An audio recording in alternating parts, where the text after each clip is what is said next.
Yes. See, when before my son married you, the first day my son brought you home to introduce you, what did I tell you?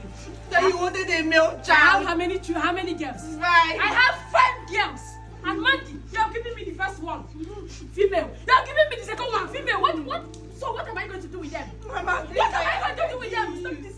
I am begging you in the name of God. See, better. Mama, please, I am not the determinant of the sex of the child that I give. It's my birth. fault, right? It's my fault. Mama, it is what